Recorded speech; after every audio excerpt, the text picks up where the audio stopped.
కేసీఆర్ జల్ జంగ్ అంటున్నాడు కదా, ఊరూరా డప్పు కొట్టి మరీ ఉద్యమం చేస్తా అంటుంది కదా అని ఆయన మొన్న ఆ ప్రెస్ మీట్లో చెప్పాడు. తోలు తీస్తా అన్నాడు కదా పవన్ కళ్యాణ్ భాషలో. గుడ్, అంతా బాగుంది. తెలంగాణ పార్టీగా ప్రతిపక్షంగా చేయాల్సింది ఇదే.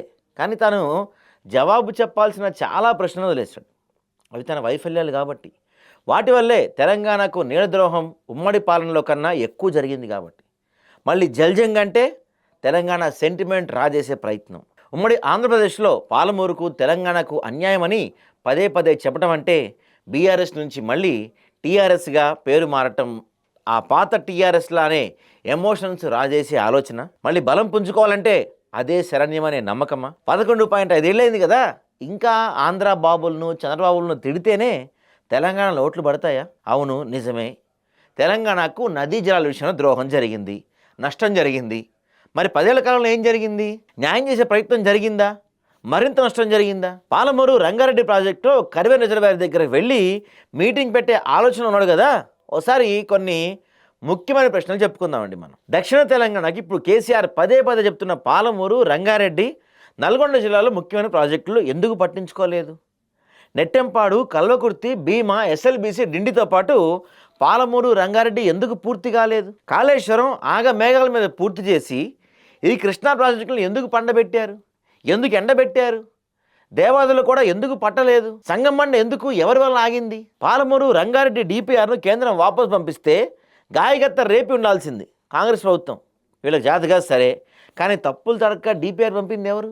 ఎవరి హయాంలో అది తిరిగి వచ్చింది? అప్పుడెందుకు గాయగత్తలు లేపలేదు? ఎగువన జూరాల నుంచి కాకుండా పాలమూరు రంగారెడ్డి ప్రాజెక్టును దిగువన శ్రీశైలం బేస్డ్ ప్రాజెక్టుగా మార్చింది ఎవరు? పాలమూరు రంగారెడ్డి ప్రాజెక్టుకు ప్రతిబంధకంగా మారిన హర్షవర్ధన్ రెడ్డి ఏ పార్టీ లీడర్? తనకు బీఫామ్ ఇచ్చింది ఏ పార్టీ? ఇప్పుడు అక్కడే జల్ జంగ్ స్టార్ట్ చేసి ప్రజలు ఎవరు ఏ నిజాలు చెప్పాలి? అంత ఘనంగా చెప్పుకున్న కాళేశ్వరం ఎందుకు ఇలా అయిపోయింది? ఎవరి సొంత డిజైన్ వల్ల? మేడిగా డొలతనం బయటపడింది ఎవరి హయాంలో? పోలవరం, నల్లమల్ల సాగర్, ఆంధ్రబాబుల దోపిడీ కుట్రల ప్రయత్నమే అనుకుందాం సరే. దానిపై రేవంత్ రెడ్డి సుప్రీంకోర్టులో పిటిషన్ వేసి కొట్లాడుతుంది.